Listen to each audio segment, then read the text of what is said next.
이번 시간에는 정신간호학 21장 아동 신경발달 장애 간호를 공부해 보도록 하겠습니다. 자, 목차는 다음과 같습니다. 아동의 정신건강과 간호.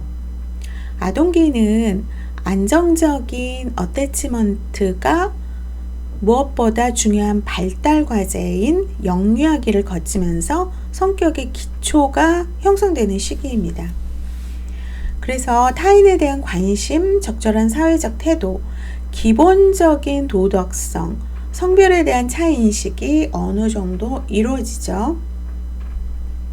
복잡한 사고 내용을 어느 정도 언어로 표현할 수가 있지만 아직은 추상적인 사고가 발달하기 이전이에요. 그래서 사물의 특징과 인과관계 등에서 외부 세계와 사물에 대한 구체적인 속성, 관찰 혹은 경험할 수 있는 것에 관심을 보입니다. 도덕관념을 들여다보면 아직은 경직되어 있지만 그래도 9살에서 한 10살 정도 되면은 타인에게 관심을 갖고 애정이나 동정, 나눔 등의 어떤 정서적 능력, 즉 남을 배려하는 능력이 생기게 됩니다. 이러면서 또래와도 특별한 관계를 형성할 수가 있죠. 사회적으로 남녀 역할을 뚜렷이 인식하고 협동놀이가 가능해지고 또래의 관계가 더욱 중요해집니다. 학령기에 이르면서 동일시 대상이 부모에서부터 교사로 바뀌게 되고 자기 스스로에 대해서 유능감, 자신감 획득이 중요한 발달 과제가 된다는 거죠. 여기에 근면성과 의욕, 동기부여 등으로 이어지는데 이와 관련된 성장 환경들이 적절하지 않으면 정신건강 문제가 나타날 수가 있습니다.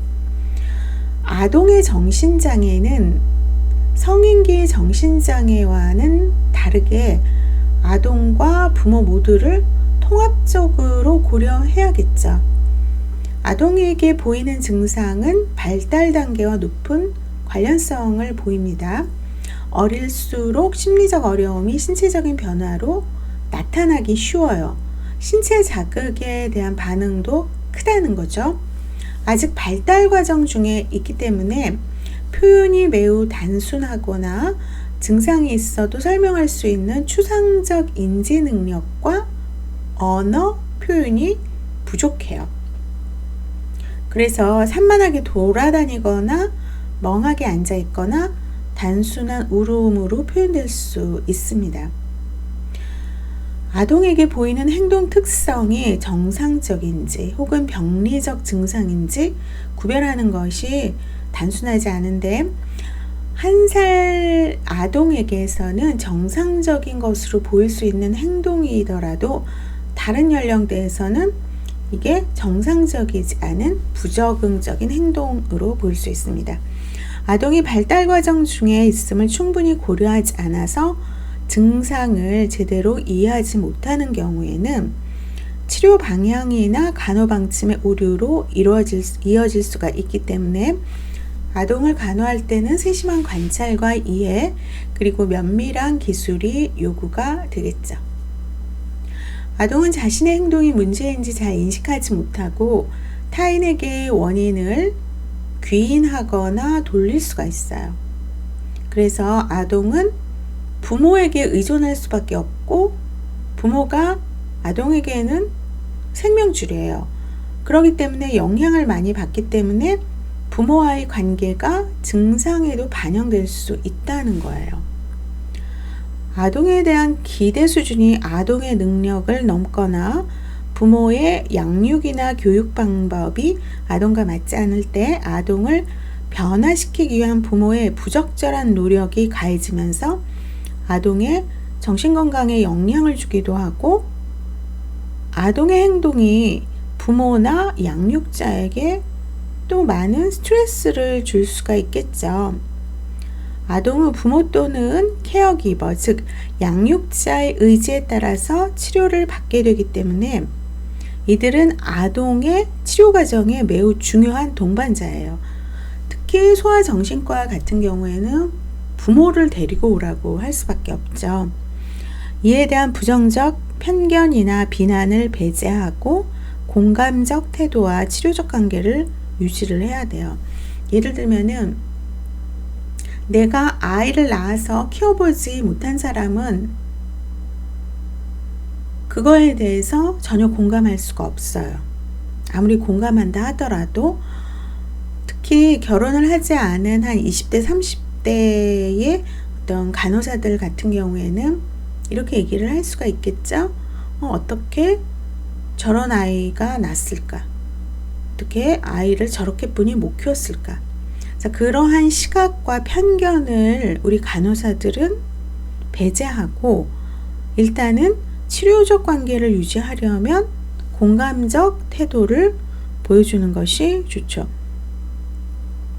그래서 원인을 보면 첫 번째가 생물학적 원인이에요. 자, 지적장애. 지적장애 같은 경우에는 다운 증후군, 태아기 발육 이상, 임신이나 주산기 문제, 외상, 감염, 독소 등 생물의학적 요소와 심한 빈곤 과정, 또 인지적 자극이나 언어 자극의 결여 등이 복합적으로 작용할 때 발생을 합니다. 자폐 스펙트럼 장애 같은 경우에는 유전적이든 선천적 또는 환경적 요인이 어느 정도 연관되든 근본적으로 신경 생물학적 이상의 원인이 될 수가 있어요. ADHD, 주의력 결핍 과잉 행동 장애 원인도 아직 명확히 밝혀지지 않았지만 환경 내 독성 물질, 태아기 영향, 유전, 뇌 구조와 기능 손상과 같은 복합적 요인들로 알려져 있습니다. 그래서 태내기에 술, 담배, 납에 노출되거나 출생 초기 심한 영양결핍, 피질각성, 정보 처리, 뇌의 비정상적인 성숙 등이 지적장애의 발생을 증가시킵니다. 뇌 영상에서 보면 주의 집중이나 충동 조절과 지속적인 목표, 지향적 활동에 중요한 전두엽, 그러니까 프론탈 롭이죠. 이마죠. 프론탈 롭 영역의 대사가 감소되거나 아동계의 주의력 결핍, 과잉 행동 장애였던 성인의 전두엽 피질이 위축되어 있거나 혹은 이러한 아동 부모의 전두엽에서 포도당 사용 감소 등이 연구로 보고되고 있어요. 그 외에 특장애 같은 경우에도 가족력이 있고 도파민의 비정상적인 전달로 인해 발생하는 것으로 보고되고 있어요. 즉 생물학적 요인도 있다라는 거죠. 그 다음에 두 번째가 심리, 사회적 요인이에요. 자, 기질이라고 하는 거 들어보셨죠? 어떤 애들은 기질이 태어나고 좀 아동기 때 보면은 남한테 막 싸움을 거는 애들이 있고 또 다소곳하게 조용한 아이들도 있어요. 자, 기질이라고 하는데 이 기질은 정서적 성향이나 행동, 감정, 사고 등을 반영하는 인격적 특징으로 인지 능력과는 달라요. 그래서 정서나 동기 유발과 관련이 있고 어려운 상황에서 개체를 보호하는 예방적 역할을 하는 것이 기질이에요. 그래서 예를 들어서 사교적이고 외향적인 아동은 수많은 위험 요소에도 불구하고 다른 사람들로부터 쉽게 지원을 받아서 높은 회복 탄력성, 레질리언스를 보일 수가 있죠. 근데 그렇지 못하면 불안장애를 일으킬 위험성이 더 크고 또 까다로운 아동은 부모와 지속적인 갈등을 겪다가 품행장애로 이어질 수 있다는 거예요. 그래서 기질에서는 무엇보다 부모나 자녀 간의 기질적인 적합성이 중요하고 서로에게 얼마나 적절히 상호작용하는가를 의미하는 거죠. 분리불안 장애는 기질과 양육행동 간의 상호작용의 결과로 볼 수가 있습니다. 수동성, 회피성, 공포나 소심함 같이 타고난 기질과 모르는 낯선 상황을 피하라고 가르치는 양육행동이 맞물리면 아동의 불안을 초래할 수가 있죠. 그래서 아동계 부모나 1차 돌봄 제공자와의 관계도 정신장애에 중요한 영향을 미칩니다. 아동과 부모의 유대관계는 아동기 사회성 발달의 기초로 출생 초기 경험한 애착관계가 이후 다른 사람과 맺는 대인관계의 기반이 되기 때문이죠. 안정적인 부모-자녀 유대관계를 안정기지로 삼아서 주위 환경을 탐색하면서 수용하게 되죠. 이런 경험이 적절하지 않은 경우 정신과적 문제가 초래될 수가 있습니다. 만약 어린 시절에 경험한 재난, 학대 등의 외상도 과민성, 불안, 충동성, 과잉행동, 수면장애, 정보처리나 기억력장애, 무력감, 비효율적인 대처반응, 외상 경험에 대한 집착 등 다양한 증상을 가져옵니다. 외상은 아동의 약점을 자극하죠. 기존의 문제를 악화시키거나 새로운 문제를 유발할 수 있는 강한 스트레스원이 됩니다. 그래서 충격적 사건들이 모두 외상을 일으키진 않지만 외상적 경험이 되려면 아동이 끔찍한 것을 겪고 있다는 것을 이해하고 도움을 받을 수 없다는 절박함을 느끼고 그 기억이 저장되어야 합니다. 외상에 대한 고려 없이 아동이나 청소년을 돌보려 하는 것은 문제의 이면에 있는 강한 힘을 경시하는 것이라고도 하죠. 그렇다면 주요 질환 첫 번째, 지적장애. DSM-5에 따른 아동 정신장애 분류에는 몇 가지 중요한 특징적인 변화가 있는데 가장 큰 변화가 신경 발달 장애예요. Neurodevelopmental Disorder. 이 범주의 지적장애, 의사소통장애, 자폐 스펙트럼 장애, 또 ADHD, 특정 학습장애, 운동장애 등이 포함되어 있어요. 구체적으로 보면 전반적 발달장애 범주에 포함되었던 자폐장애, 불특정 발달장애, 또 아스퍼거 장애가 있거든요. 이러한 구분을 없애고 오티즘 스펙트럼 디스오더, 자폐 스펙트럼 장애로 일어나 있습니다. 파탄적 행동장애 범주에 있던 ADHD도 신경 발달 장애로 포함을 했어요. 의사소통 장애, 사회 의사소통 장애를 추가하고 운동 장애를 신경 발달 장애에 범주하면서 특장애, 운동 협응 장애, 상동 운동 장애 등을 포함시켰습니다. 신경 발달 장애는 발달 시기에 시작되는 일련의 장애군이죠. 주로 아동이 초등학교에 입학하기 전에 발달상의 결함이나 뇌 기능 이상이 나타납니다. 그러니까 어린이집 혹은 유아원, 그러니까 유치원 들어가기 전에 거기를 이제 다니면서 어떤 디펙트라든가 디스터번스가 나타나죠. 발달상의 결함이나 차이는 학습 또는 실행기능 조절상의 매우 특수한 제한된 수준에서 사회적 기술 또는 지적 능력의 전반적인 손상에 이르기까지 범위가 다양합니다. 범주 내에서 장애가 공존하기도 하죠. 예를 들어서 자폐 스펙트럼 장애의 지적장애가 동반이 되고 ADHD를 갖고 있는 어린이들에게 특정 학습장애가 동반될 수도 있어요. 신경발달 장애와 다른 아동기 정신장애나 행동장애가 공존하기도 해요.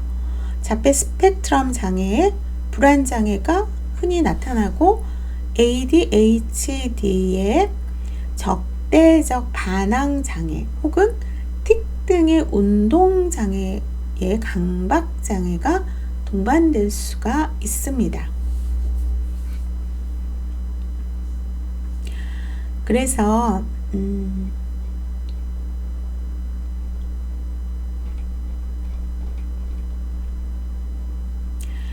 그 몇 페이지더라? 414페이지 한번 보세요. 414페이지 오른쪽 그 세 번째 단락, 두 번째 단락. 불안장애 군에는 지나친 공포와 불안 및 회피와 같은 행동 문제를 동반하는 장애들이 포함되어 있는데, 불안장애는 정상 발달에서 나타나는 혹은 스트레스로 유발되는 일시적인 공포와 불안과는 정도가 심하고 지속기간이 대략 6개월 이상이라는 점에서 차이가 있어요. 그리고 18세 이하의 아동 및 청소년의 분리불안, 선택적 함구증에서는 약 4주 이상 나타나면 그때 유의미하다고 볼 수가 있고, 다수의 불안장애는 아동기에 시작되어서 지속되는 경향이 있고 여아가 남아보다 2배 많다고 합니다. 발달상 가장 먼저 나타나는 장애가 Separation Anxiety Disorder예요. 분리불안 장애죠. 정상적으로 돌 전후에 나타나는 분리불안은 생애 초기 발달의 정상적인 과정이기 때문에 낯가림의 경험이 일어나는 시기에 안정적 애착의 발달을 의미할 수가 있고, 이에 반해서 분리불안 장애는 애착 대상과의 분리에 대한 공포나 불안이 아동기 이후에도 지속이 되어서 발달 수준에 부적절하다는 거죠. 만약에 애착 대상에게 애착 대상이 이제 엄마예요, 혹은 아빠일 경우 질병이나 죽음 등 위해가 일어나고 이로 인한 상실 또는 분리가 두려워서 학교 가기, 혼자 있기 등 애착 대상으로부터 멀어지는 것을 강하게 거부하고, 또 분리되는 주제의 악몽, 스트레스로 인해서 두통, 복통, 구토와 같은 신체 증상이 나타나기도 합니다. 이러한 증상이 일반적으로 아동기에 나타나지만 아동기에 분리불안이 없었음에도 성인기에 나타나기도 하죠. 아동 같은 경우에는 매우 요구가 심해지면서 집요하고 지속적인 관심을 원하고, 성인이 되어서는 의존적이면서 부모가 되어서는 과잉보호로 표현될 수도 있어요. 하루 종일 애착 대상에게 연락하고 어디 있는지 확인하기도 하죠. 가족 모두가 지나친 요구에 좌절하거나 분노로 갈등에 처할 수가 있습니다. 선택적 함구증, 셀렉티브 머티즘 같은 경우에는 집에서 부모에게는 즉각적으로 필요한 말을 하는데 다른 친구들이나 조부모, 학교와 사회적 상황에서 말하기에 지속적으로 실패하는 것이 특징적인 증상입니다. 그래서 이러한 지속적인 말하기의 실패는 학교에서 읽기 수준을 평가하기 어렵게 하는 무슨 학업이나 직업의 성취에 심각한 결과를 초래해요. 이러한 함구 증상이 1개월 이상 지속이 되고 지식의 부족 또는 불편함, 의사소통 장애, 자폐 스펙트럼 장애, 조현병 등에 의한 것이 아니어야 이러한 진단을 받을 수 있다는 거죠. 아동은 매우 수치심이 강하고 사회 불안이 높아요. 조르기, 떼쓰기, 충동성, 소소한 반항 행동을 보이기도 하고, 대개의 경우 언어로 표현이 가능한 5세 이하에서 시작되지만 사회적 상호작용이 급격히 늘어나는 초등학교 이후에 읽기 등의 과제 시 어려움이 발견이 되는 거죠. 그래서 1학년 때 많은 아이들이 발견이 돼요. 이상 행동이. 나이가 들어가면서 점점 선택적인 함구증은 감소하지만 사회 불안은 지속되는 경우가 흔합니다.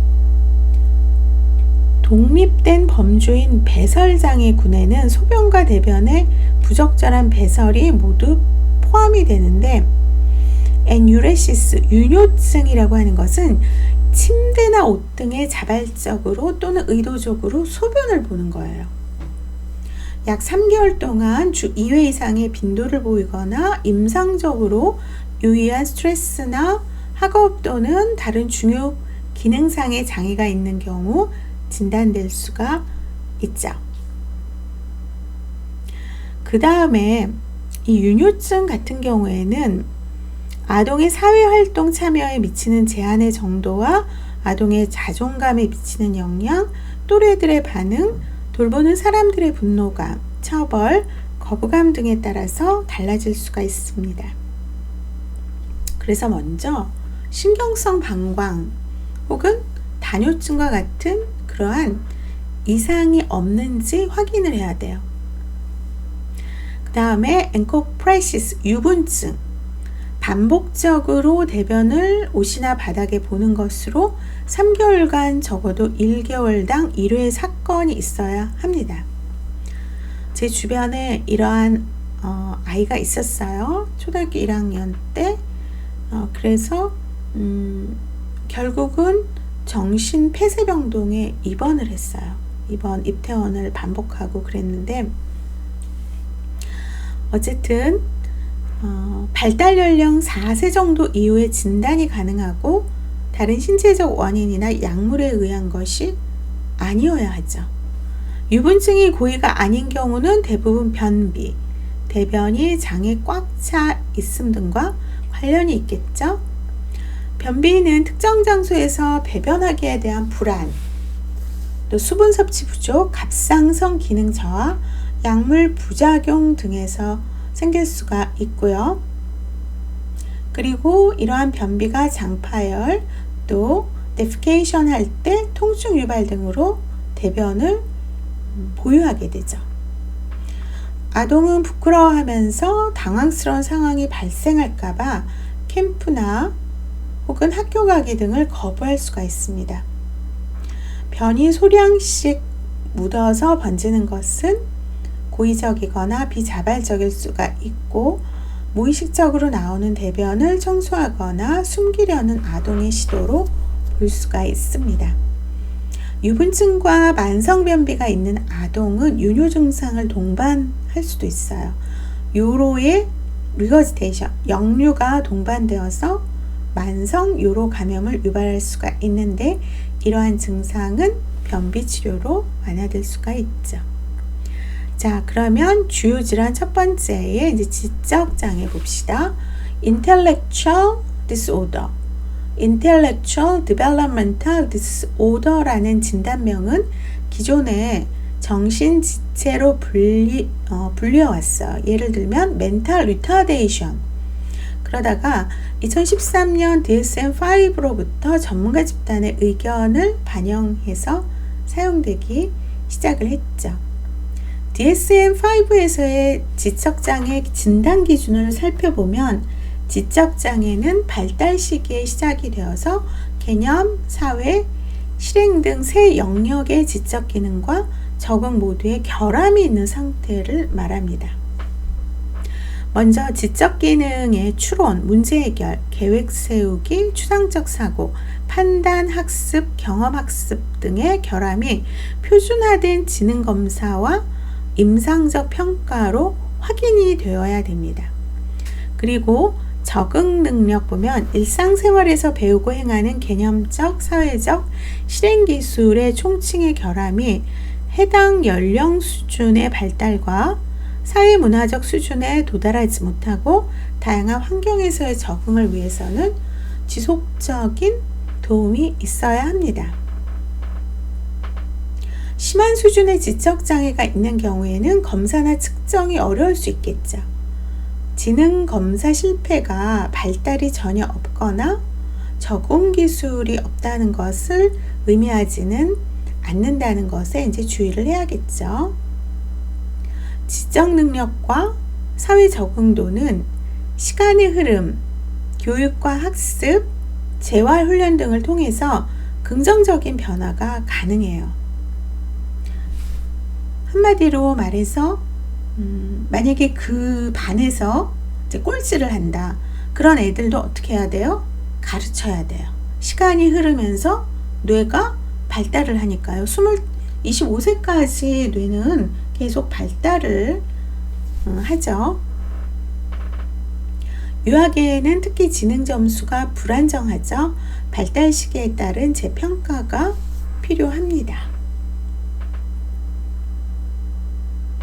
국내에서는 장애인 복지법 제32조 규정에 따라서 지능지수 IQ가 70 이하인 사람을 지적 장애인으로 정하고 있습니다. 그래서 국가법령정보센터의 장애 등급 판정 기준에 따르면 지적장애 판정은 의료기관의 정신건강의학과, 신경과 또는 재활의학과 전문의가 진료기록 등을 확인하고 장애인의 장애 등급표에서 정하는 기준에 따라서 진단할 수가 있다고 하고, 전문의는 원인 질환 등에 대해서 6개월 이상의 충분한 치료 후에도 장애가 고착되었음을 진단서, 소견서, 진료 기록 등으로 확인해야 됩니다. 자, 그래서 그 표 21-1을 보면은 교재에 나와 있거든요. 경도 IQ가 50에서 69, 성인의 경우 정신연령 8에서 12세로 학교에서 학습에 어려움을 겪기 쉽고 초등학교 수준의 학업이 가능하고 도와주면 직업훈련을 받을 수가 있어요. 다수가 성인기에 일을 할 수 있고 좋은 사회적 관계를 유지하고 사회에 기여할 수가 있죠. 그 다음에 마더리 중등도 IQ 35에서 49예요.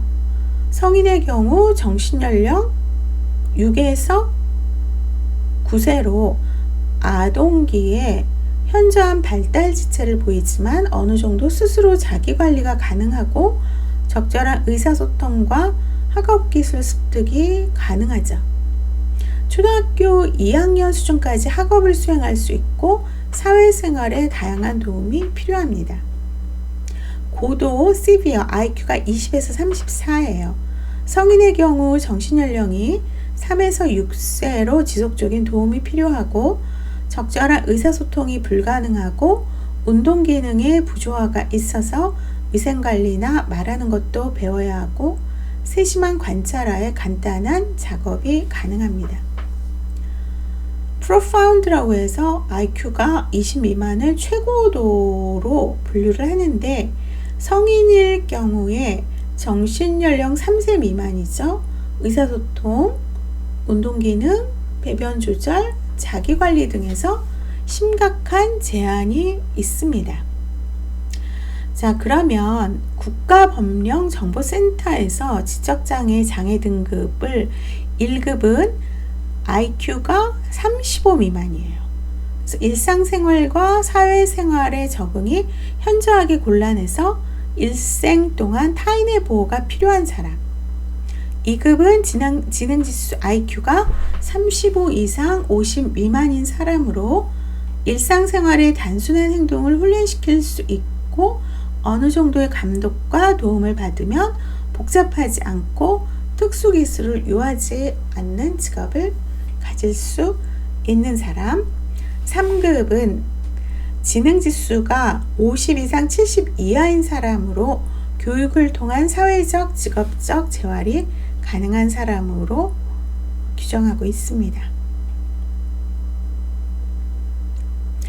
그 다음 질병 및 관련 건강 문제의 국제 통계 분류에 따른 지적 발달 장애 기준을 잠깐 보면 경도가 평균으로부터 2에서 3, 표준 편차 아래 약 0.1에서 2.3%, 지적 발달 장애는 지적 기능 및 적응 행동, 그러니까 표준화된 검사 또는 검사 불가 시 임상적 판단에 의해서 평가를 하고요. 중등도 마더릿은 3에서 4 표준 편차 아래 약 0.003에서 0.1%. 시비어는 4표준 편차 이상 아래이면서 약 0.003% 미만이에요. 최고도도 마찬가지입니다. 지적장애 판정 절차는 웩슬러 지능 검사, 그러니까 우리가 어렸을 때 했던 IQ 검사거든요. 그 다음에 개인용 지능 검사를 실시해서 얻은 지능 지수에 따라서 판정하고 사회 성숙도 검사도 참조합니다. 지능 지수는 언어성 지능 지수와 동작성 지능 지수를 종합한 전체 검사 지능 지수를 말하고, 전체 지능 지수가 연령별 최저 득점으로 1급 또는 2급에 해당하는지, 또 판별이 어려운 경우는 전반적 발달 평가 척도가 있어요. Global Assessment Scale GAS 혹은 시각 운동 통합 발달 검사, 벤더 게슈탈트 검사, 이것이 비언어적 지능 검사 도구거든요. 이런 것을 추가 시행해서 보완할 수가 있습니다. 만 2세 이상부터 장애 판정이 가능하고, 유아가 너무 어려서 표준화된 검사가 불가능할 경우 사회 성숙도 검사, 바인랜드 적응 행동 검사, 발달 검사를 시행하고, 여기에서 산출된 적응 지수나 발달 지수를 지능 지수와 동일하게 취급해서 판정을 합니다. 하지만 지능 지수 점수를 우선시하고 사회 적응 기준은 참고로만 하고 있죠. 지적장애 유병률은 각 연령대마다 달라요. 그래서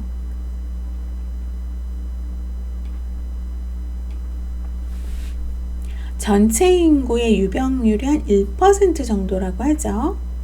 지능지수의 기준만 사용한다면 정규 분포상의 전체 인구에서 한 2.3%가 해당이 될 수가 있다고 합니다. 원인에는 다운 증후군 등의 유전적 증후군, 태아 알코올 증후군 등의 태아기 독성 물질의 노출이 30% 정도를 차지하고, 그러니까 임신 시에는 절대로 술을 먹으면, 알코올을 먹으면 안 되죠. 그 다음에 손상, 조산, 저산소증 등 임신과 주상기 합병증이 포함되어 있습니다. 기질적 원인이 많을수록 지적장애 정도가 심해집니다. 전체 지적장애 중 경도장애가 가장 많은 비율을 차지하고, 대부분 학습 문제가 드러나는 학령기에 이르러서야 장애를 발견하죠. 같은 연령에 비해서 읽기나 쓰기, 계산을 잘 못하거나 시간이나 돈에 대해서도 적절히 이해하지 못하고, 사회적 단서를 알아채지 못하고, 대화나 언어 사용, 사회적 판단, 감정 처리 등에서 미숙함을 보인다는 거죠. 실제 생활에서 개인위생을 수행할 수 있지만 복합적인 생활 과제는 도움을 받아야 가능합니다. 중등도 마더릿 지적장애의 경우 학령 전기부터 언어나 학습 능력이 떨어지고, 학령기부터는 학습 능력이 눈에 띄게 제한적이고, 사회적 의사소통이나 사회적 판단도 힘들고, 친구 사귀기도 어려워서 상당한 도움을 주어야만 하죠. 일정 기간 가르치고 훈련하면 식사, 옷 입기, 배설, 위생관리를 할 수 있지만 스스로 할 수 있기까지 시간이 오래 걸리죠. 고도의 지적장애는 글이나 숫자, 수량, 시간, 돈의 개념을 이해하지 못하고 한두 단어 정도를 사용해 말하고, 반복되는 일상의 사건을 현재 수준으로 말합니다. 그래서 모든 자기관리에 지원을 받아야 가능하고, 경우에 따라서 자해 행동을 보여서 지속적인 관심이 필요합니다. 최고도 지적장애의 경우 개념 습득이 매우 어렵고 운동감각 장애도 일어날 수가 있어요. 상징적 의사소통을 이해하지 못하고 간단한 언어나 몸짓만 알아들으며 가족이나 익숙한 사람들하고만 상호작용합니다. 신체적인 관리나 건강 안전 측면에서 모든 것을 누군가에게 의존을 해야 된다는 거죠. 지적장애는 주요 신경인지장애나 의사소통장애, 특정 학습장애, 자폐 스펙트럼 장애와의 감별 진단이 필요하고, 지적장애는 발달이 진행되는 18세 이전에 발병한다는 점에서 인지기능 상실과는 다릅니다. 의사소통이나 학습 등의 특정 영역으로 제한되지 않고 전반적인 지적, 적응 능력에 손상이 있다는 점에서 의사소통 장애나 특정 학습 장애와도 차이가 있습니다. 특히 자폐 스펙트럼 장애에서는 지적 장애가 매우 흔하게 같이 올 수가 있어요. 동반된다는 거죠. 사회적 의사소통의 어려움, 행동 문제로 인해서 지능 등의 검사가 어려울 수 있는지 확인을 해야 되고, 또 지적장애의 가장 흔한 동반 질환에 다양한 정신장애도 포함이 됩니다. 그래서 지적장애 예방적인 중재로는 산전진단, 신생아 대사검사, 임산부 교육 등이 중요하죠. 지적장애로 인한 손상을 최소화하고 부적응을 치료하는 중재에는 행동치료 등의 정신치료적 접근, 항경련제, 항우울제와 같은 약물치료, 인지, 사회기술과 같은 다양한 영역에서 전문가들의 지속적인 교육과 지원이 필요합니다. 지적장애 아동의 가족 교육으로 아동에 대한 현실적인 기대와 교육 기회 제공하기. 부모의 어떤 죄책감이 있을 수가 있으니까 부모의 죄책감, 또 분노가 일어나면서 절망감을 느껴요, 부모님들이. 그래서 그런 감정을 expression, 표현하고 관리할 수 있도록 지지해 주어야 합니다. 자, 이번 시간은 여기까지 하도록 하겠습니다.